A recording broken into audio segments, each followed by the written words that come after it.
কিছুদিন পরে দেখবেন যে আমরা শুটিংই করতে পারবো না, দেশের যে অবস্থা। সো এটা আসলে বলার কিছু নাই, দেশ আসলে চেঞ্জ হয়ে গিয়েছে, এটা বলার কিছু নাই। একটা মানে শাকিব খান আর কয়টা মুভি করবে, ও তো সিনেমা করছে জাস্ট একটা দুইটা ইয়ারলি। সো গল্পের সাথে দেখতে হবে যে কোন হিরোর সাথে আমাকে নিবে, সেইভাবে কাজ করবো। আমি তো গিয়েছিলাম ভাইয়া, বাট সামটাইমস আমি সিক থাকি, দ্যাটস ওয়ে যাওয়া হয়। আমি মিডিয়া ছেড়ে চলে যাই নাই, আমি তো মিডিয়া ইন করলাম, আমি কাজ করছি। আমার মানে ঈদের পরে দেশের বাইরে যাওয়া হয়েছিল প্র্যাকটিশনে, সো এসে তারপর আবার কাজ শুরু করলাম। নাচ তো প্র্যাকটিস করা ভালো। আপু আপনাকে তো অনেকে সিনেমা চাচ্ছে, আপনি আপনার সিনেমা করবেন কিনা? আমি ভালো স্ক্রিপ্ট হলে, ভালো হিরো হলে অবশ্যই করবো, কেন করবো না। বাংলাদেশে আমরা জানি যে হাতে গোনা কয়েকজন নায়িকা আছে, তো আপনি যদি সিনেমা ইন্ডাস্ট্রিতে আসেন, আমার মনে হয় যে ভালো কিছু হবে। তো সেক্ষেত্রে যদি আপনি সিনেমা করেন, কোন নায়ককে চুজ করবেন?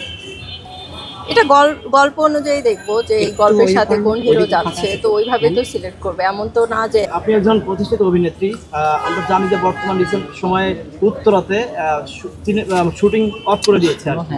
আসলে সেদিক দিয়ে আপনার সিদ্ধান্ত আছে কিনা, বা এই বিষয়ে আপনার কোনো মতামত আছে কিনা? মিডিয়া শেষ, কি কারণে এই আশঙ্কা করছেন এটা তো আমি বলবো না।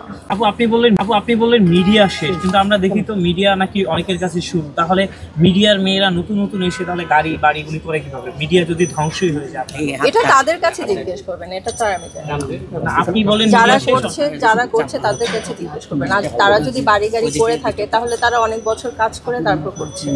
এখন নতুন একটা মেয়ে সেই তার বাড়ি গাড়ি করতে পারবে না, তাহলে তাদের বয়ফ্রেন্ডরা দিচ্ছে, সুগার ড্যাডিরা দিচ্ছে।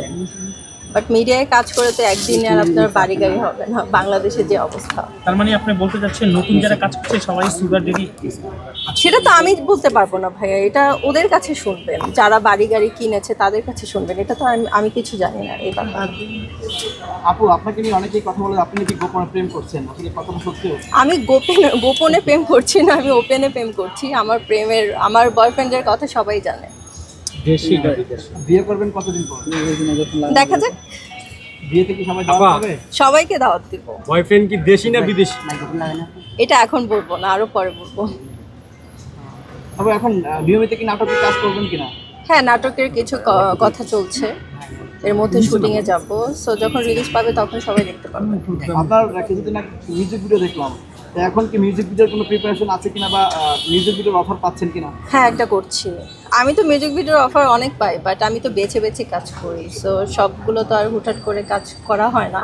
আর যেটা ভালো, যদি কোনো গান থাকে তখন করব। আমার কাছে তো রোমান্টিকের ভালো লাগে। কেন ভালো লাগে? রোমান্টিক এটা তো সবারই ভালো লাগার কথা, শুধু আমার কেন, সবারই ভালো লাগার কথা। এখনকার মেয়েদের দেখলাম একটু ভিলেন ছেলেদের নাকি পছন্দ আসে, তাই নাকি?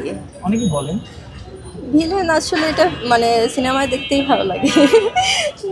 আপু আমার একটা প্রশ্ন, সেটা হচ্ছে যে বাংলাদেশি মেয়েরা হঠাৎ করে বিদেশি ছেলেদের প্রতি ঝুঁকে পড়ছে। আমাদের বাংলাদেশে তো অনেক সুন্দর সুন্দর ছেলে রয়েছে, ভিডিও নিচ্ছেন? হ্যাঁ, গানের ভালো সং এটা দেখে তারপর কাজ করি।